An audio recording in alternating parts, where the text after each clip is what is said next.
welcome to This Is Your Spotlight. I am your host, Eurydice Roman, and today's guests are going to be Elaine Del Valle and Mike Medina.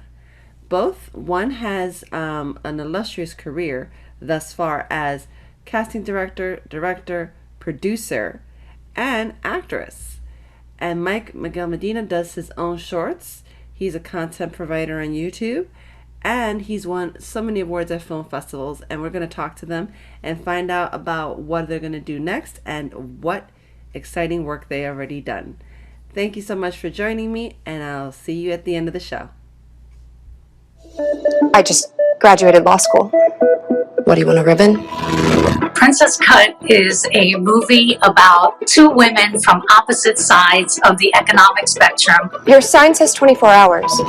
Actually, it says 24 whores, but whatever.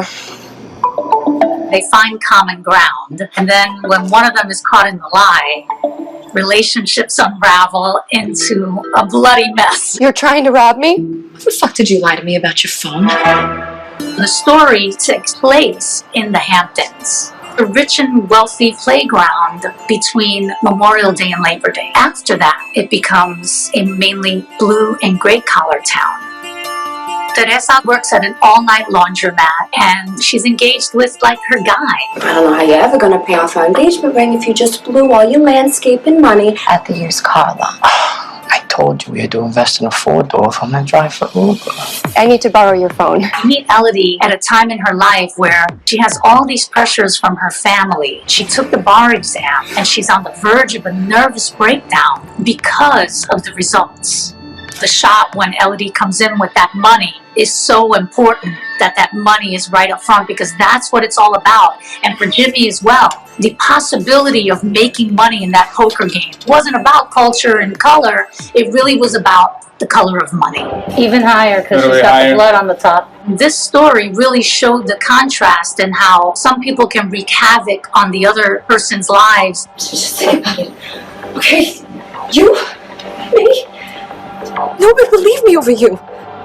That line to me was so important, because that is the perception of poor to rich. The with, the haves, are given a lot more credibility than the have-nots.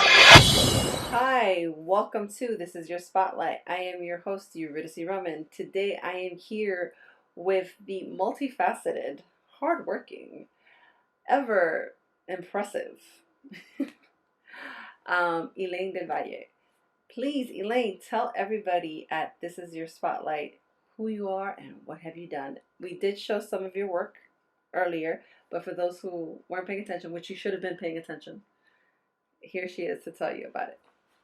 Sure. I'm Elaine De Valle. I began my career as an actress, and I still act. However, I became very frustrated at the lack of roles that were available for Latinas, and so that led me to writing. I ended up writing what became an award-winning one-woman show that depicted my life growing up out of Brownsville, Brooklyn. And it really changed my life, because from there, the people who saw it really saw me, and they really wanted to work with me as a result of that. And so I started getting offered jobs, and one of the first things that I was offered was actually as a casting director. And so I began my career as a casting director, never giving up on my acting and still pursuing my writing and directing, so that I was able to afford everything that I wanted to do and have this career in entertainment and give actors opportunities and bring producers to actors and have everyone appreciate one another. So I still love casting. But I really love writing and directing so much. And of course, acting is still my first love. So I do all of it, and I do it with great joy. And I don't feel like that doing any of it is actually hurting the other. It's actually helping the other. I see you have the poster for Brownsville Bread, and you just told the audience that you were raised in Brownsville, Brooklyn. So how was it? Because I know, thanks to a lot of things, especially years and years have passed, a lot of areas have become, for the lack of a better word, gentrified. When you were recording, did you see the difference? So, as I said, Brownsville Bread started as a stage play where I was the one woman in a one woman show. And subsequently, I had actually adapted it into a young adult novel, which is available now on Amazon or wherever books are sold. And this is the poster for the novel. It won the International Latino Book Award, Most Inspiring Young Adult Book. It was an Eric Hoffertz Award medal finalist. And so that all happened this year. And actually also this year, Warner Media has a group called Warner Media 150 that supports directors and writers who are telling provocative stories that need to be heard, need to be told, and making their films or whatever their projects are. And I'm so lucky to have been chosen as a Warner Media 150 artist, in that now I get to bring this story onto screen. So I have adapted it onto as a script, and I have been directing it. So this summer in July, I actually directed the first act of what I know will be the feature film that represents Brownsville Bread. So, I know that there was another play that was transformed into a movie, Closer, with Julia Roberts and Jude Law. Would it feel the same? Are you going to have like certain like effects to kind of the transition of time and the transition of the acts? Would that be included? Well, so I already started filming. I started filming in July, and we shot for 7 days straight. All of our exterior days and some of our interior days were actually in Brownsville, Brooklyn. And that was wonderful, bringing it back there and just bringing it home. One of the scenes, or multiple scenes, I should say, I actually shot at the public school where I went to public school. Aww. And I adapted it as a screenplay, so there are characters. In the stage play, I play myself age 11 to 17, and then I play the mom and the dad characters and other people in the neighborhood. But for the film, it's just, it's like any film that you would see with characters being portrayed by actors. So we have we have an amazing cast. We have Karina Ortiz playing Carmen, the mom, and we have Javier Munoz, who was Hamilton on Broadway, who plays Manny, the dad. Oh. And we have Summer Rose Castillo, who is, right now she's 9, but she is, back when we were filming, she was still 8. And she is just an absolute dynamo and a dream to film with. We have Susana Guzman from The Unbreakable Kimmy Schmidt, who plays the abuela, and so many other very, very talented actors that I was just so happy to bring together, this all Latino family cast, and have them portraying the people in my life that I love so much. My mom, my dad, my brothers and sisters, and it was really, I cannot tell you the experience that it has brought to me in all of its forms, whether it was the play and the book and the reaction, audience reaction, reader reaction, and now this film.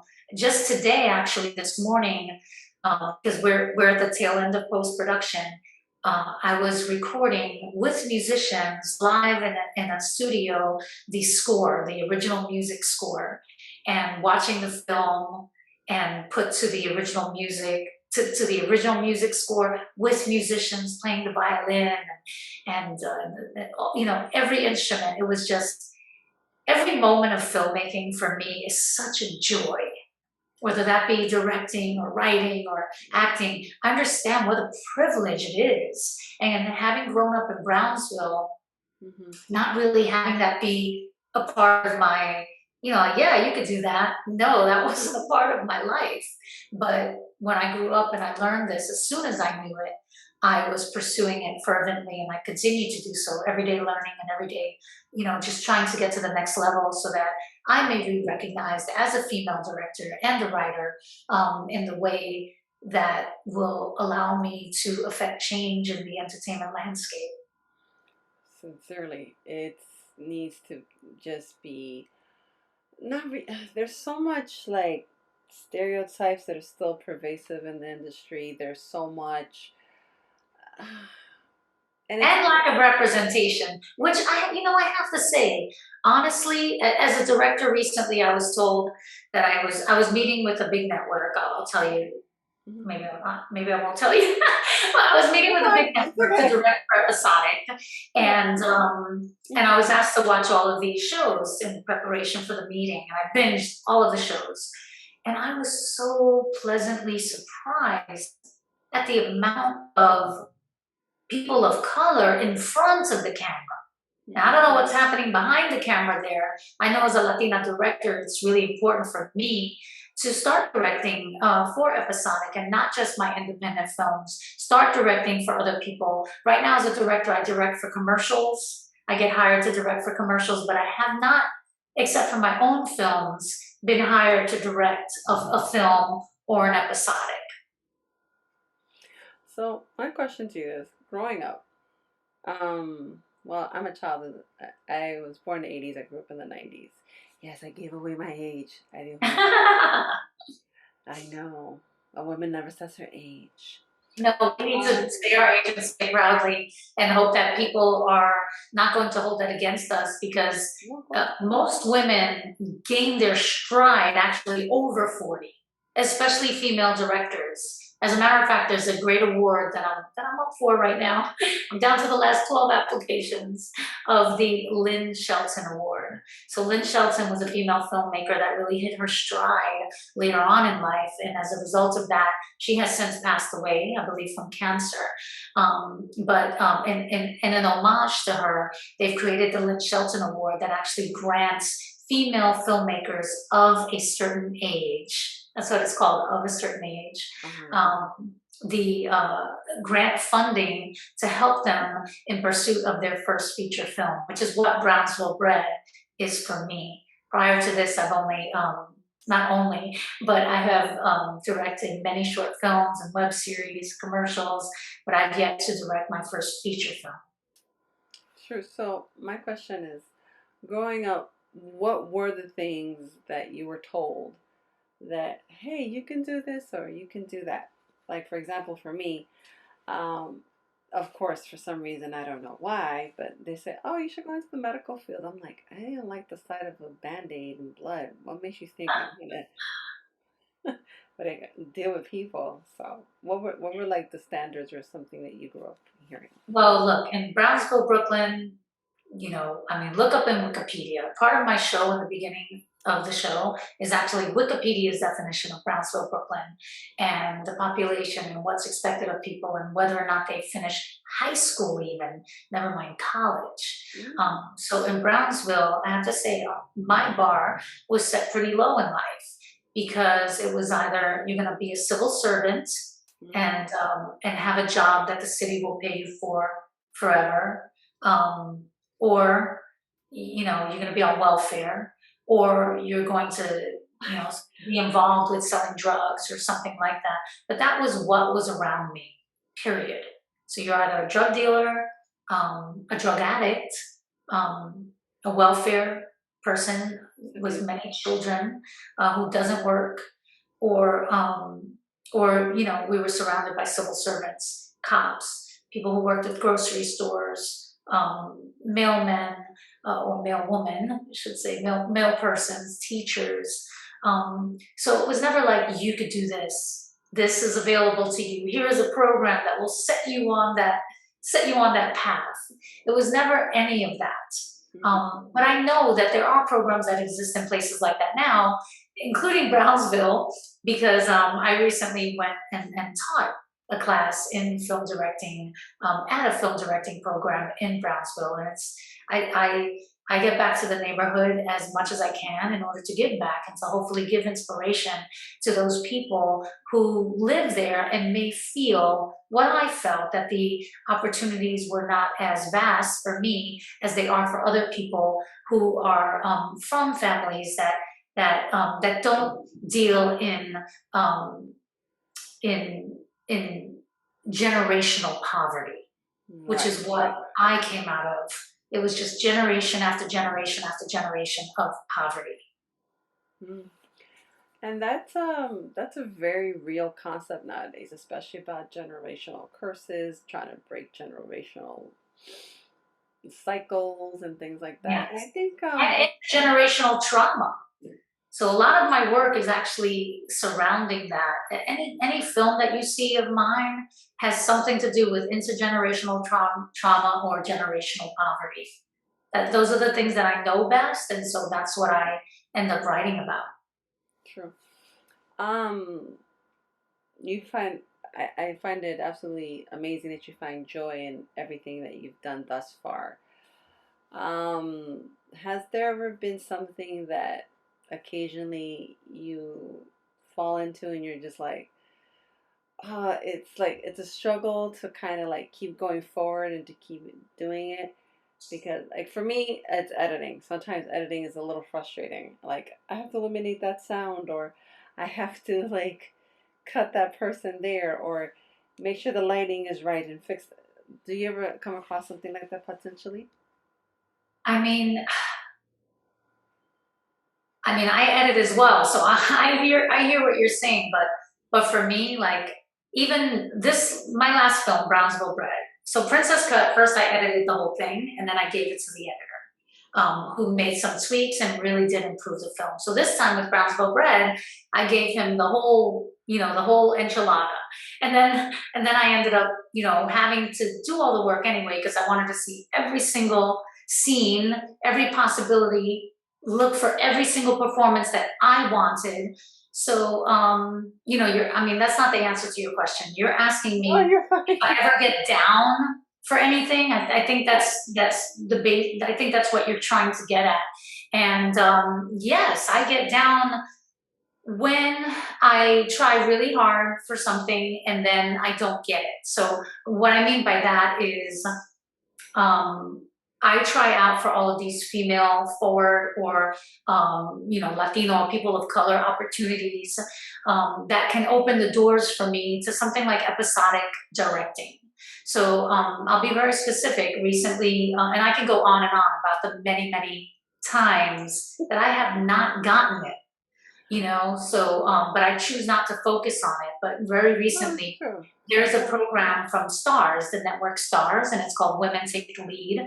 It's a director program, and I made it down to the final. So there were three of us being interviewed, but only one person was going to be chosen, Hmm. and I didn't get it. So I do get very upset about it, but I know myself really well now. I'm a woman of a certain age, and I know myself really well. So I know that I get upset, disheartened, but then I get angry, which is a good thing because I let it fuel me. It's that I so want to prove them wrong that they should have taken me, and maybe not in this case because I know whoever did get that opportunity deserves it because that's how much work I put into it. I'm sure that they put in the equal amount of work because there are no favors happening here. So now I'm up down to the last 12 applicants for the Lynn Shelton Award, and that's just being in consideration. And I've had these opportunities over and over again where I haven't gotten it, like the AFI, American Film Institute Directors Women's Program. AFI Directors Women's Workshop for me I was so upset because I knew that I just have so much to learn, and that was the right place for me to learn it. Oh. And but when I didn't get in, they actually gave you some feedback as to why you didn't get in. So I took it to heart. And then I asked them, can I have your reading list, like your entire reading list for the people who did get in? And I read those things cover to cover because at least I could still learn those things. Maybe I didn't have the one-on-one teaching, but you have to be ready, willing, and able and forward thinking on how you can progress. Because even when these other programs or opportunities say no to you, you can always say yes to you. True. So, best advice you've ever gotten? Just keep doing it. That was Win Handman, may he rest in peace, was my acting teacher for many years. I studied acting at Carnegie Hall. And I remember when I was first doing my show and I had won all of these festivals and I was like, what now? I don't even know what to do now because here I've won all the festivals and I don't know what to do. And he told me, just keep doing it. And that's exactly the advice that I use with everything, including writing, including directing. Just keep doing it. You will learn more. Your body of work will increase. The expanse of people that are seeing you and getting it will increase, and something is bound to happen. So just keep doing it and start today. You know, that's what I tell people. I wish that I knew then what I know now. I would have started a lot earlier, and maybe I would have been further along by now. But just keep doing it, and never give up, no matter what people say. Don't let anybody else tell you that you can only do one thing or that one thing. In my case, being a multi-hyphenate, a writer, director, and still an actress, and a casting director, just keep doing it. And most recently, I was cast in a new ABC series called Queen, starring Brandy and Nadine Velasquez, Notori Naughton, and Eve. And I've been playing a role on that while still, in post-production for my film, while still casting. Yeah, you can do all of these things. And until one of them makes me so busy that I absolutely can't do the other one, then, there's no reason for me to stop, because I do them all with great joy and proficiency. I work really hard at them. I care about my work and what I put out there as my work output. Yeah, I have to catch up. Well, just keep doing it, and then you'll turn around and you'll be like, wow, look at all these things that I've done. Mm-hmm. And that, a dear inspiration of mine, let me call her. I don't want to call her my dear friend. It's not like we call each other every day. But Bola Ogun is an amazing female director who I met at one of these festivals for female directors and female forward films. Right. And she told me that, you just keep doing it. Another one who told me that. And then you look back and you see all these things that you've accomplished, and you haven't even had time to relish in your accomplishments because you're so busy moving forward. And yeah, I love the work, so I don't want to stop. Last year, I sold a pilot, an original drama pilot, to the CBS network. And I mean, that's a dream come true. So why would I stop writing?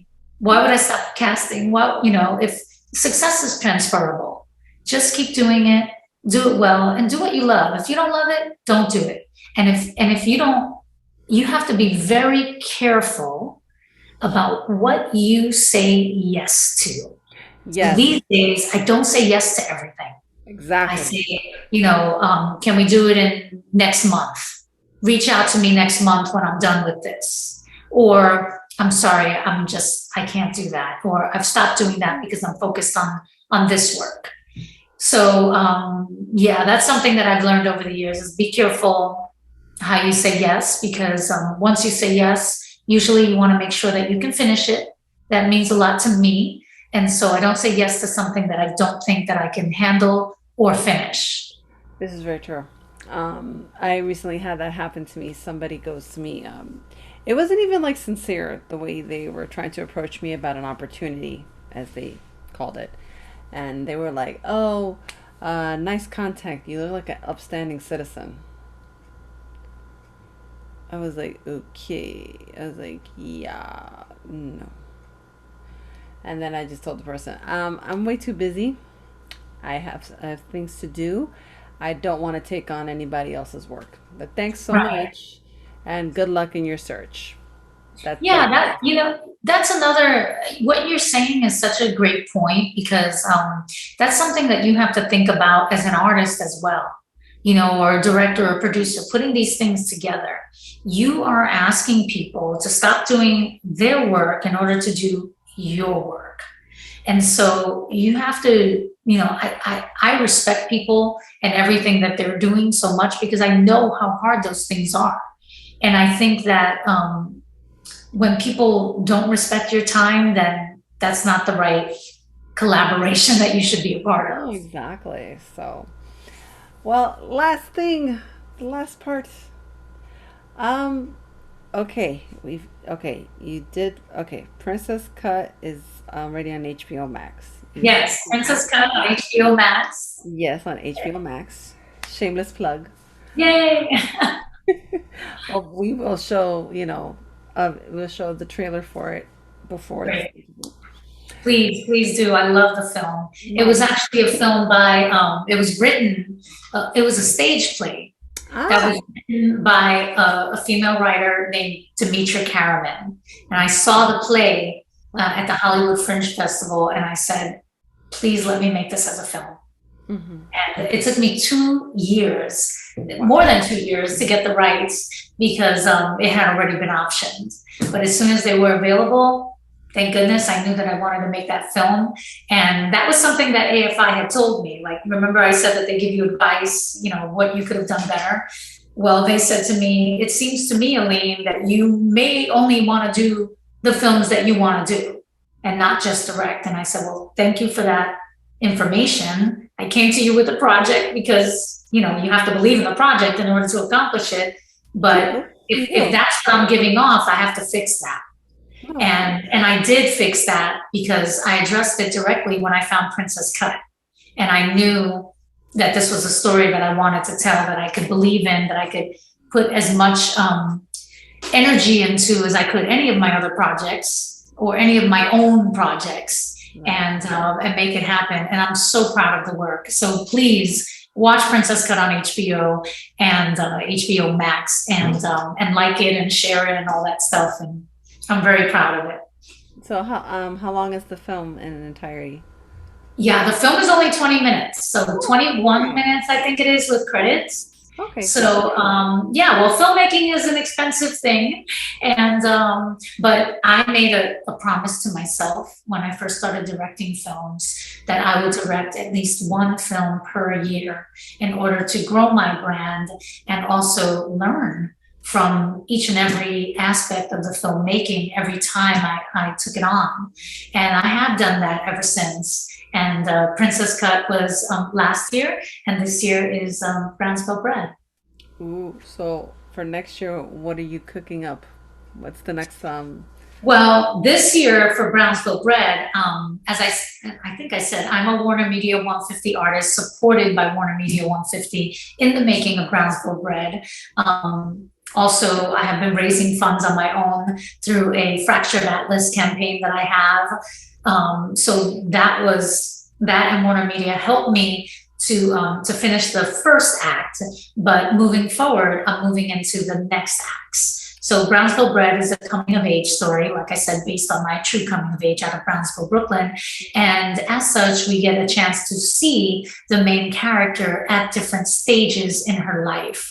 So this first stage that we just went ahead and filmed this summer was the 8-year-old version of the girl. And then when we pick up the camera again, we're going to meet her, and she's going to be a little bit older and go through these milestones in her life with her. But also it is deeply rooted in the relationship between her and her father, and her being able to accept all of the sums of her part and all of the sums of her parts. Yeah. All of the sum of all of her parts in order to self-actualize and be everything that she can be.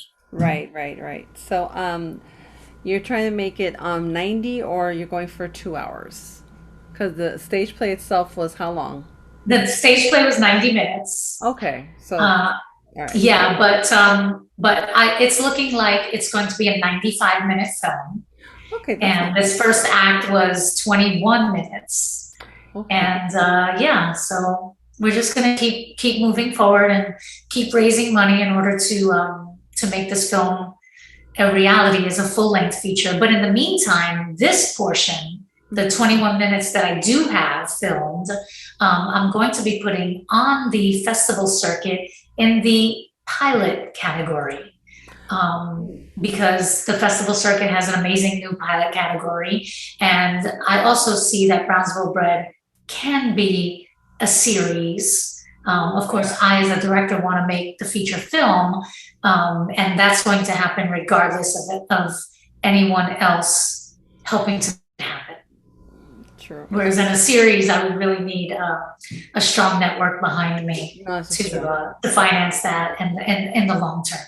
And that's a lot of networking and a lot of like seeing where can this be, but it's all part of the journey. You know what I mean? Yes, yes. And I've been through that journey because of my journey with CBS a little bit, you know. Selling my original drama pilot to CBS was an amazing experience, and I hope to do that again. You know, but that's a whole other thing, and who knows what's going to happen with that. But I'm just, you know, I'm here for the ride, and I allow the powers that be to be in charge of those decisions, but I'm still in charge of my own decisions as well. Oh, absolutely. So thank you so much for being on the show. I appreciate your time, and all I can say is go get them, Elaine. That's it. Go get them to you too. Good luck with your project, and thank you. I hope this goes on to many networks and streaming or whatever you have in mind, whatever your heart desires. Yes, yes, yes. Thank you so much for your time, and you have a great one, and we'll see you soon. Thank you so much. Be well. Good night. Good night. Bye. Good morning, Danny Dan. He's out of prison. What? That fucking Dante. He wants revenge for you turning him over to the cops.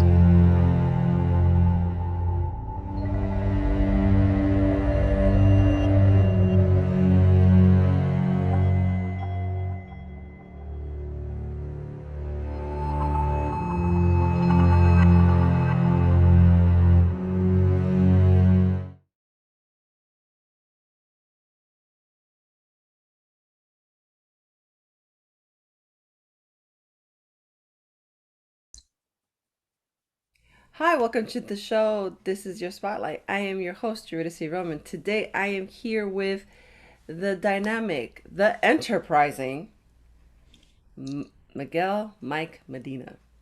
So as you can see, welcome to the show. Thank you so much for agreeing to do the show.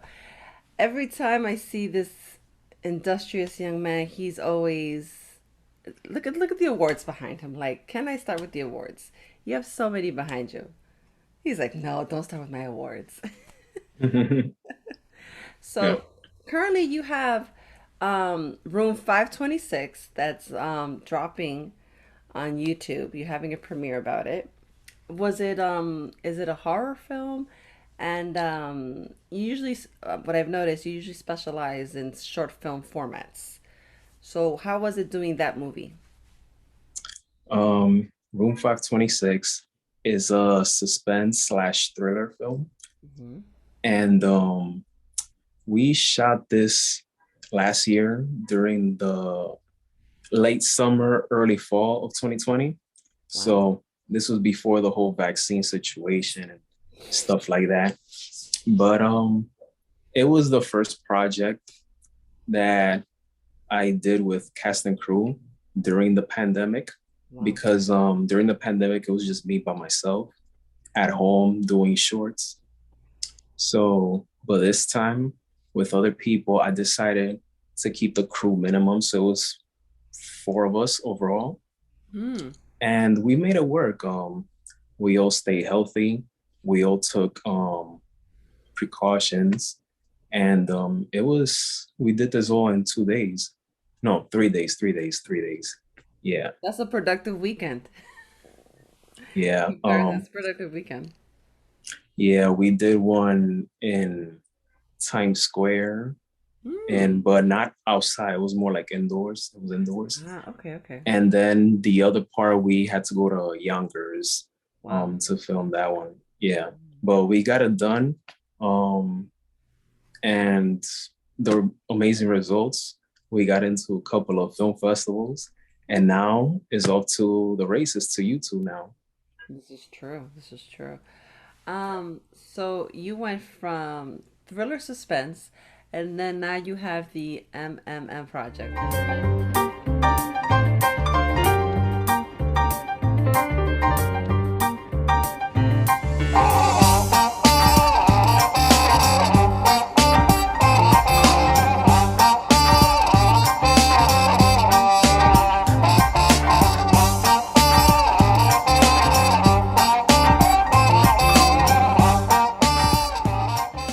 Which is stands for the letters of your name. For those of you who don't know, not like it's good. Aside from that, so I will tell you, when I tried to look up your project, there was something else, and I was just like, no, that's not the person I'm looking for. I'm looking for this person. So it's skits, and it's interesting because the skits are very scenario like, and it's kind of funny. So what made you come up with skits? Well, it got to the point where I wanted to do more comedy because this, number one, is my favorite genre, but also I knew that is a genre that is not as easy as it looks. No. So, because you might think something is funny, Right. but the audience might think otherwise. So when I did a short film called Neighbors Breakup Surprises, I saw the feedback it got, and I decided to follow up on that. But I always wanted to do like a series, like a comedy series. So I thought about sketches. I've watched SNL, I've watched Dave Chappelle, I've watched Key and Peele, but I knew that I had to bring my own flavor to it. Of course. And I knew from the beginning that season one was just gonna be me by myself. Right. Because I wasn't ready to deal with people yet. So I decided to keep after it. all this, who's really ready to deal with people after everything that's happened? Yeah. So at first I was going to do like one sketch per episode, but I decided, let me put 2, 3, 4 sketches in one episode and just continue to write ideas more and more and see how far I can go with it. So I was lucky enough to be able to do 5 episodes at least. I said, okay, cool, because I was trying to aim for like 7 or 8 for season 1. Right. But I said, you know what? Season 1, I'll stick with 5. And then season 2, I'll take things up a notch. And so far, I have won 4 awards for the MMM project for Best Web and New Media. So I'm very grateful that it's doing well so far. And it's just amazing how during the whole time that I was filming, I went from doing the first 3 episodes, and then if you notice the last 2 episodes, right, there is a change in a body transformation in me. So for those of you who don't know, I've been diagnosed with gastritis, which I've been dealing with this since June. So if you watch the series, you'll see the change of my weight, how significantly I've dropped. But even throughout having some health issues, I still managed to get the job done. Yeah, you remain resilient, which is good, and resourceful. Yeah, getting the job done, but in my terms, doing it my way instead of doing it someone else's way, who might not understand what I'm going through. So that's good, that I was able to complete that. And I'm still doing other stuff at home that is gonna be very interesting coming into 2022. So yeah, so that's the whole point of doing the MMM project, just in a time that we're dealing with just a lot of sadness, a lot of controversy, a lot of things that is very that makes you want to scratch your head. Comedy is the best way to go about it. You need that laughter, you need that distraction. So that was one of my biggest motivations to do the sketch series, as well as get accustomed to do more comedic stuff and continue to get better at it. So For those of you who don't know, he's you have a college background. Do you think being in college or even just taking a few courses, it helped you in what you're doing now? Sorry. It all started, like say college did play a factor in it. Good. But I will say that me in being an intern at BronxNet in the beginning of my senior year was the beginning of everything that you see me doing right now. Because when I was an intern at BronxNet, I was working behind the camera.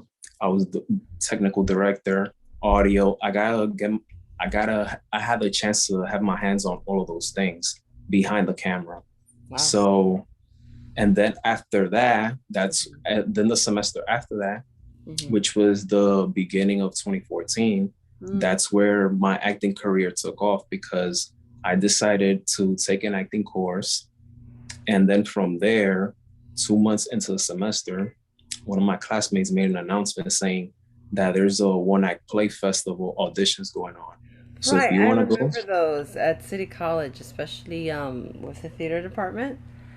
Oh man, but I'm sure the audition process was like bring your A game or you get left behind for sure.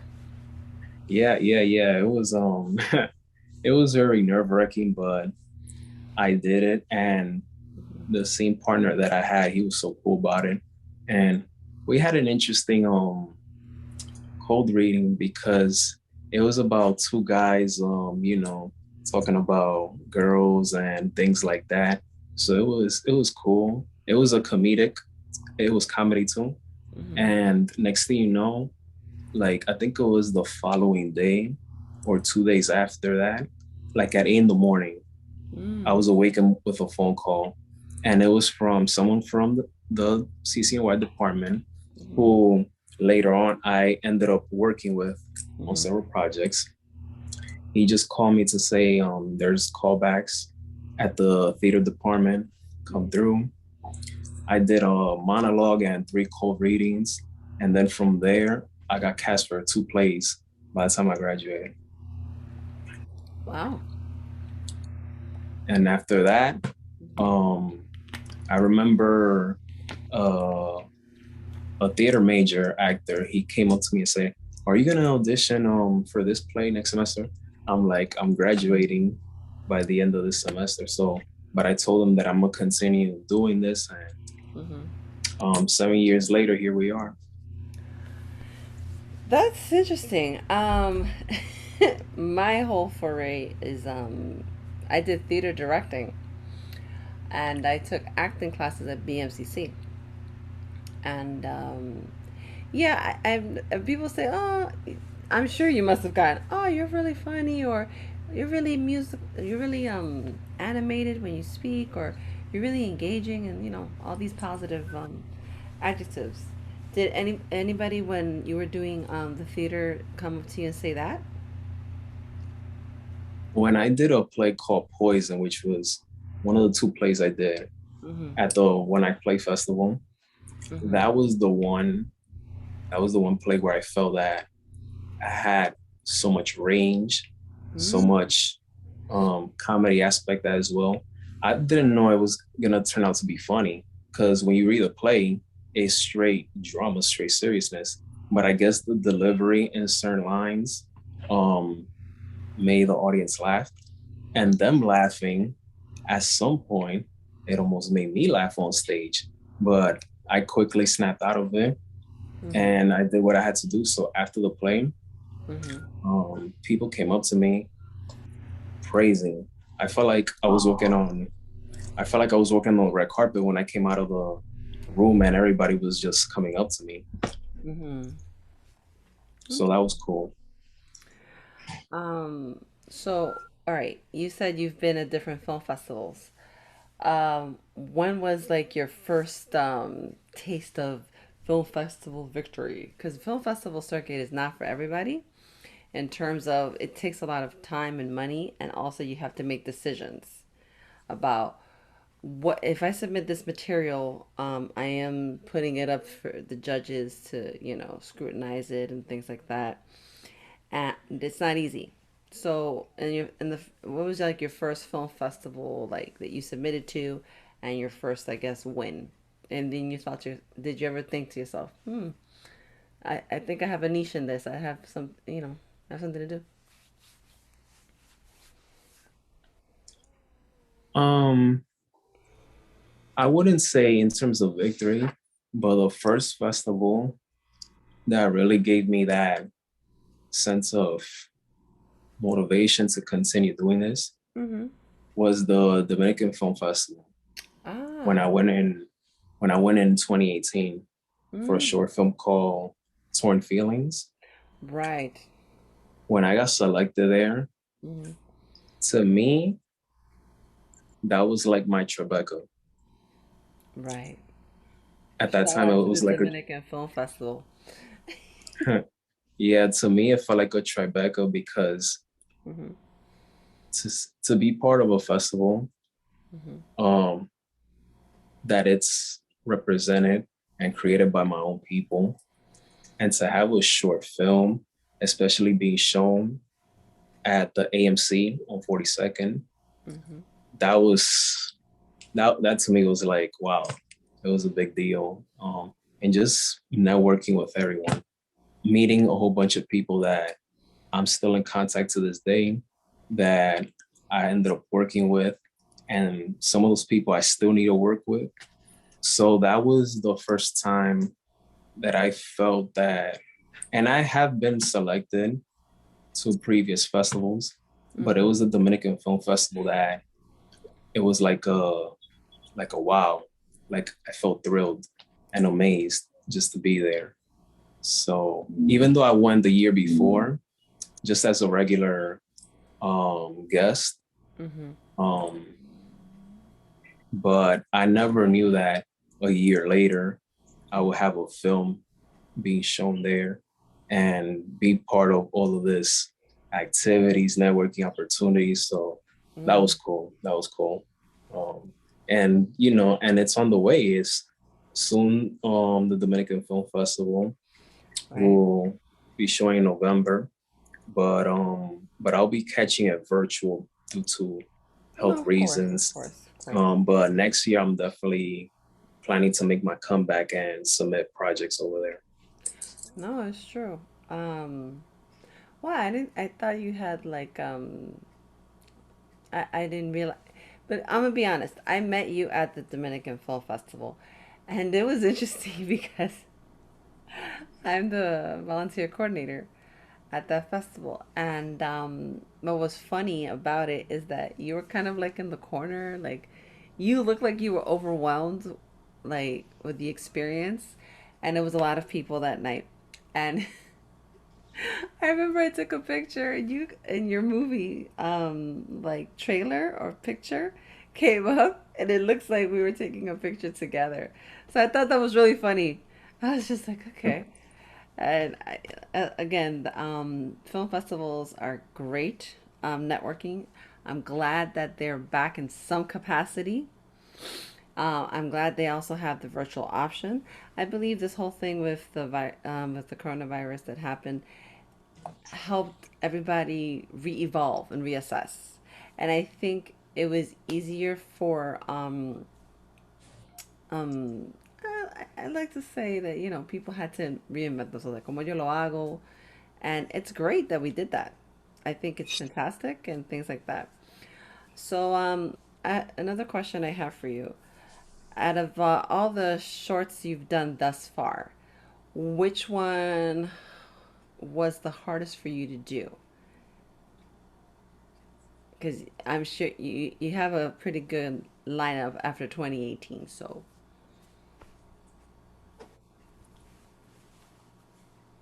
the most challenging and my best film that I've done so far, and it's also my longest film so far as well, is Where Do We Go Wrong? Come on, we gotta talk about it. Come on, go ahead. I gotta fish it out of you. Come on, you gotta talk to me about it. Where do we go wrong? Yes. Where do we go wrong was the first project where it was inspired by something I went through.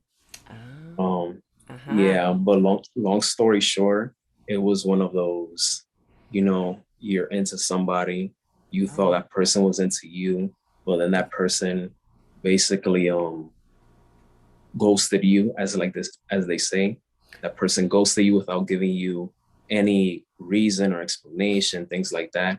So it was one of that situation. But in my experience, I've never gone through that. It was the first time I ever been in that situation. So I never planned on making a project about it. But then when I started looking at the whole timeline, I thought to myself, I could do something with this. And I did. At first, when I was writing, it looked like it was going to turn into a feature. But then when I was rereading the script over and over and over, it was becoming a little too repetitive in so many parts. So I was like, I took down at least 22 pages and I ended up with 33, 34 pages. Yeah. Wow. Yeah, because I saw so much repetition on the script. So I was like, I could take all of this out. And that's what I did. It was a challenge because I wanted to film it exactly how it happened in terms of seasons. Okay. Yeah. And it was just so much things I had to take in consideration. And plus it was the longest cast I've ever worked with. It was like 9 of us for a short film. Plus, you have the crew members, right, and things like that. But what I'm proud of, aside from getting the film done, is the fact that I was able to get actors that I've met from the 2018 Dominican Film Festival. Right. You had an actress, Ana Agar or Aga Garcia. You also had Amilcar. I forgot his last name. Javier. Yes, Amilcar Javier, who did a short called Nice Guy. He did that one, and then he's done another one. I know he did it for a mental health festival, I believe, or something to that extent. I could be wrong. It was interesting when I did see the film. When I saw it, I was just like, oh my god, this is. And what I liked about it, it was cinematic truth. Anybody at one point in your life, whether you're in New York, you're in Vegas, you're in Florida, wherever, you've gone through that. You've gone when you think, oh, Mira, I thought I thought I have a chance. I thought maybe something will come of it, and then it goes nowhere. You're like, and you ghost me. At least tell me, hey, I was ugly. You didn't like my company, or I was boring. Tell me something. Just don't. So ghosting is very real. That's all I could say. Ghosting is very real, and sadly, it's a product of what we have nowadays. It's a real essential product of, and I think we've gotten to the point that we're scared to have these conversations with people and let them down. Que eso quedan como, I don't know how to tell you.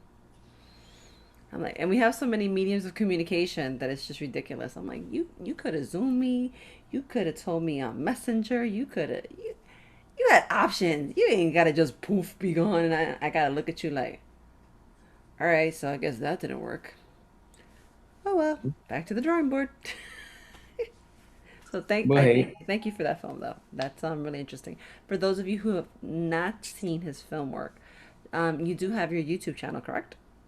Yes, you can find that on Double L94 Productions, and not Double L as in LL, but like double, the word double, then L94 Productions. Subscribe. It's on most of my films are there on the YouTube channel. So, any more projects down the pipeline?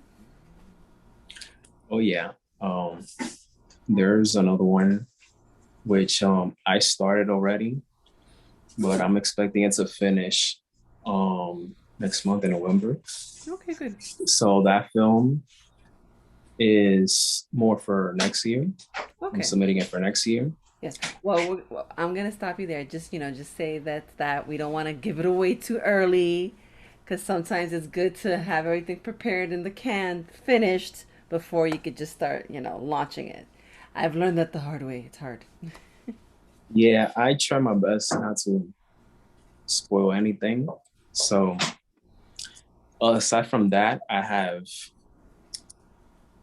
3 more projects that I'm putting out next year. Yes, they're all short format, right? They're all shorts. They're all shorts. Okay. One of the 4 is a documentary, which will be my first documentary short. So stay tuned. Oh, okay. So, for the documentary short, how many minutes do you think it'll take? Because there's not now for documentaries, you have so many options. You could do it the way Facebook does it. You can do it. You can make it informational. You can make it engaging. You could do it like Michael. You could do like Michael Moore style. It's up to you how impactful you want to make the subject to.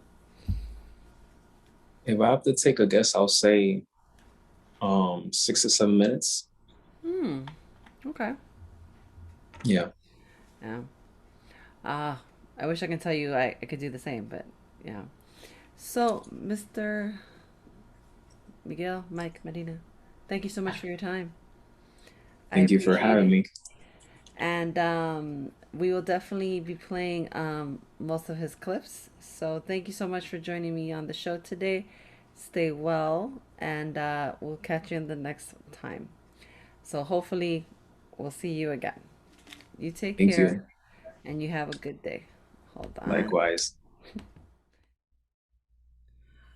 This has been the show. This is your spotlight. And again, of course, I am your host, Eurydice Roman. Thank you so much for joining me and for the pleasure of your company and your time. And we'll see you on the next episode. Take care. Good night and goodbye and good luck.